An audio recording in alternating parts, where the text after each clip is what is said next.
Hi guys, welcome to AJS study YouTube channel. I am Sachin. आज की इस video में हम फ्यूचर इंडेफिनिट टेंस के बारे में डिस्कस करने जा रहे हैं। वास्तव में फ्यूचर इंडेफिनिट टेंस एक ऐसा समय होता है जो कि फिक्स नहीं होता है, क्योंकि फ्यूचर का जो होता है टाइम वो फिक्स नहीं होता है कि किस टाइम को हम फ्यूचर कहते हैं। तो बेसिकली आज हम इस वीडियो के माध्यम से आपको फ्यूचर इंडेफिनिट टेंस के बारे में बतलाने जा रहे हैं। तो चलिए बिना किसी देरी के फ्यूचर इंडेफिनिट टेंस की शुरुआत करते हैं। आइए सबसे पहले हम देखते हैं कि फ्यूचर इंडेफिनिट टेंस की पहचान क्या होती है। यानी इसकी पहचान सबसे पहले हम हिंदी में जानेंगे, फिर उसी का इंग्लिश में हम देखेंगे कि इंग्लिश में इसकी पहचान कैसे करते हैं और कैसे जानेंगे कि इसकी पहचान क्या होती है। तो चलिए देखते हैं। सबसे पहले हिंदी में देखते हैं। तो हिंदी में इसकी पहचान होती है जिस वाक्य के अंत में गा, गी, गे इत्यादि शब्द आवे तथा कार्य के भविष्य में होने का बोध हो, वहां फ्यूचर इंडेफिनिट टेंस समझना चाहिए। यानी कहने का मतलब यह है कि अगर कोई भी सेंटेंस दिया हुआ है उसके लास्ट में गा, गी, गे ये शब्द आते हैं तो वहां फ्यूचर इंडेफिनिट टेंस समझना चाहिए। चलिए अब हम देखते हैं, नेक्स्ट अपन देखते हैं कि इंग्लिश में इसकी पहचान कैसे करते हैं। तो आइए समझते हैं कि इंग्लिश में इसकी पहचान क्या होती है। चलिए इसकी पहचान इंग्लिश में समझने का प्रयास करते हैं। आइए देखते हैं इसकी इंग्लिश में पहचान क्या होती है। इसकी पहचान होती है it shows that an action और work will take place in the future. Here it is essential to put a binding upon the future because future knowing. यह जो है भविष्य में होने वाली घटनाओं के बारे में बतलाता है। यानी यह जो है भविष्य में होने वाले एक्शन को शो करता है तथा यह बतलाता है कि आने वाला जो वर्क है वह भविष्य में होने वाला है, लेकिन हमें ऐसी घटनाओं पर बाइंडिंग लगाना पड़ता है, एक बंधन रखना पड़ता है, क्योंकि हम जानते हैं कि फ्यूचर का कोई एंड नहीं होता है। जैसे मैं फॉर एग्जाम्पल के लिए कहूँ कि मैं पढ़ूंगा, तो मैं पढ़ूंगा यहाँ पे कोई टाइम नहीं दिया हुआ है कि मैं कब पढ़ूंगा, सुबह पढ़ूंगा कि शाम को पढ़ूंगा कि रात को पढ़ूंगा। इसका मतलब यह होता है कि मैं नहीं पढ़ूंगा। अगर मैं ऐसा कहूं कि मैं कल पढ़ूंगा तो इसका मतलब यह हुआ कि मुझे कहीं ना कहीं यह ध्यान रहेगा कि मुझे पढ़ना है।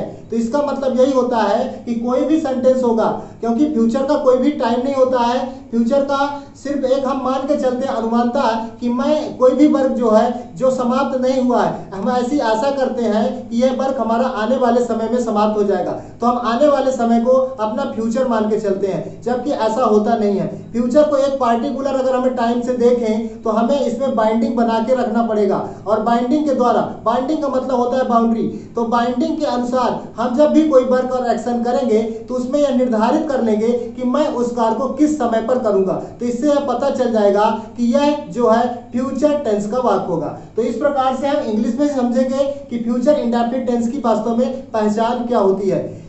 तो इस प्रकार से हमने समझ लिया कि फ्यूचर इंडेफिनिट टेंस की वास्तव में हिंदी और इंग्लिश में पहचान क्या होती है। चलिए नेक्स्ट अपन देखते हैं कि फ्यूचर इंडेफिनिट टेंस की सहायक क्रिया यानी हेल्पिंग वर्ब तथा मुख्य क्रिया का कौन सा फॉर्म फ्यूचर इंडेफिनिट टेंस में यूज किया जाता है। चलिए अपन देखते हैं। तो बात करें अगर इसकी हेल्पिंग वर्ब की, तो इसकी हेल्पिंग वर्ब शैल और विल होती है। मेन वर्ब की बात करें तो इसमें मेन वर्ब का फर्स्ट फॉर्म प्रयोग में लाया जाता है, यानी using main verb first form. कोई भी सेंटेंस हम बनाएंगे तो मेन वर्ब का फर्स्ट फॉर्म यूज करेंगे और शैल और विल सहायक क्रिया के रूप में यूज करेंगे। आइए देखते हैं इसके बनाने का नियम क्या होता है। इसके बनाने का नियम यह है कि आई तथा बी के साथ शैल तथा बाकी सभी के साथ विल हेल्पिंग वर्ब का प्रयोग करते हैं तथा मेन वर्ब का फर्स्ट फॉर्म प्रयोग में लाते हैं। इस प्रकार से हम आई और बी को छोड़कर बाकी सारे सब्जेक्ट के साथ विल हेल्पिंग वर्ब का प्रयोग करेंगे और तथा मुख्य क्रिया का फर्स्ट फॉर्म यानी पहला फॉर्म प्रयोग में लाएंगे। चलिए नेक्स्ट अपन देखते हैं इनके स्ट्रक्चर, यानी अफर्मेटिव सेंटेंस हम कैसे बनाएंगे, निगेटिव सेंटेंस कैसे बनाएंगे तथा इंट्रोगेटिव सेंटेंस कैसे बनाएंगे। चलिए उनका स्ट्रक्चर देखते हैं और एग्जाम्पल के माध्यम से उसे समझने का प्रयास करते हैं। चलिए हम देखते हैं कि अफर्मेटिव सेंटेंस का स्ट्रक्चर क्या होता है, यानी अफर्मेटिव सेंटेंस हम कैसे बनाएंगे। तो देखिए जब कभी भी हम अफर्मेटिव सेंटेंस बनाएंगे तो सबसे पहले सब्जेक्ट, उसके बाद विल या शैल, उसके बाद मेन वर्ब का फर्स्ट फॉर्म, नेक्स्ट ऑब्जेक्ट तथा अदर वर्ड का लास्ट में यूज करेंगे। चलिए एग्जाम्पल के माध्यम से समझने का प्रयास करते हैं। यहाँ हमारे पास 3 एग्जाम्पल है, उनको करके हम समझने का प्रयास करते हैं। जैसे पहला एग्जाम्पल है मैं कल स्कूल जाऊंगा, तो पहले सबसे पहले हम सब्जेक्ट का बनाएंगे, तो सब्जेक्ट आई और उसके बाद आई के साथ शैल। अब जाने का होता है गो, टू स्कूल, अब कब जाऊंगा, टुमारो।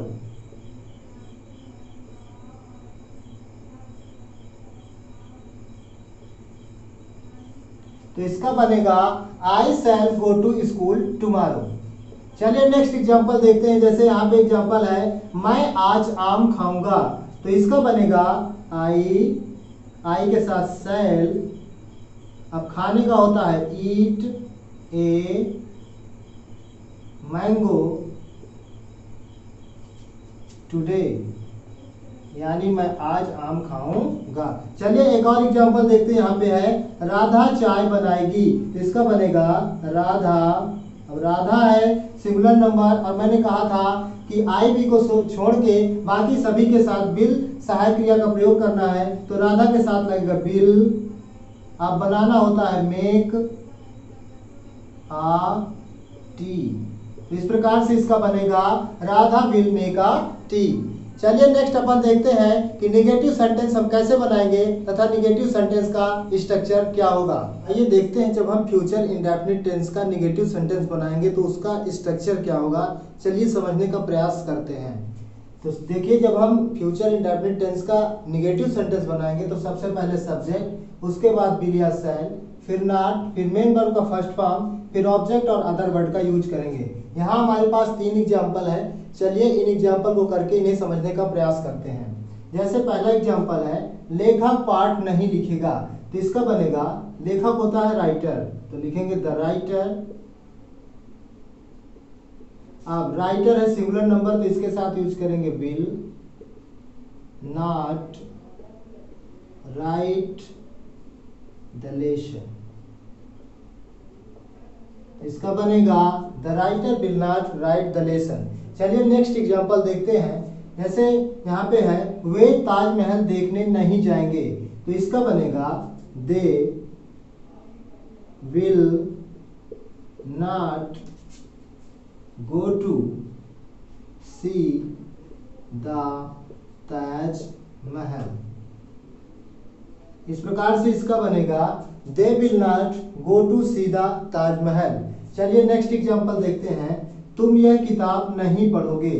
तो इसका बनेगा you will not read this book. इस प्रकार से इसका निगेटिव बनेगा you will not read this book. इस प्रकार से हमने फ्यूचर इंडेफिनिट टेंस का निगेटिव सेंटेंस किस प्रकार से बनाएंगे स्ट्रक्चर के माध्यम से और एग्जाम्पल के माध्यम से समझ लिया। चलिए नेक्स्ट अपन देखते हैं कि फ्यूचर इंडेफिनिट टेंस का हम इंट्रोगेटिव सेंटेंस किस प्रकार से करेंगे। चलिए देखते हैं कि फ्यूचर इंडेफिनिट टेंस का हम इंट्रोगेटिव सेंटेंस किस प्रकार से बनाएंगे। आइए स्ट्रक्चर के माध्यम से समझने का प्रयास करते हैं। तो जब भी हम फ्यूचर इंडेफिनिट टेंस का इंट्रोगेटिव सेंटेंस बनाएंगे तो सबसे पहले हेल्पिंग वर्ब के रूप में विल या शैल का यूज करेंगे, उसके बाद सब्जेक्ट, फिर मेन वर्ब का फर्स्ट फॉर्म, फिर ऑब्जेक्ट और अदर वर्ड का यूज करेंगे। चलिए एग्जांपल से समझने का प्रयास करते हैं। यहाँ हमारे पास 3 एग्जांपल हैं, चलिए देखते हैं। जैसे पहला है, क्या वे मैच खेलने जाएंगे। तो इसका बनेगा विल दे, अब खेलने का होता है प्ले द मैच। तो इस प्रकार से इसका बनेगा will they play the match. Next example है, क्या राधा चाय बनाएगी। तो इसका बनेगा विल राधा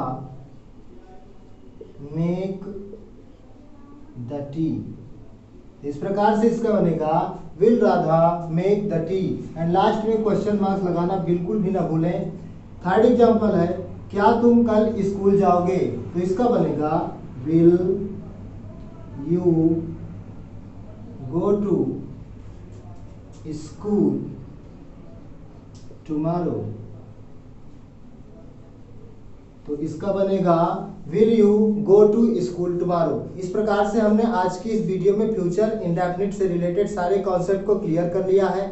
किसकी पहचान क्या होती है, इसका मेन वर्ब का कौन सा फॉर्म यूज करते हैं, हेल्पिंग वर्ब्स क्या होती है, तथा अफर्मेटिव और नेगेटिव तथा इंट्रोगेटिव सेंटेंस बनाना सीख लिया है। आई होप आपको यह वीडियो पसंद आई होगी। अगर वीडियो पसंद आई है तो कृपया लाइक करें तथा अपने दोस्तों के साथ शेयर करें ताकि वह अपने कॉन्सेप्ट को, फ्यूचर इंडेफिनिट से रिलेटेड सारे कॉन्सेप्ट को क्लियर कर सकें, तथा हमारे यूट्यूब चैनल एजीएस स्टडी को सब्सक्राइब करें।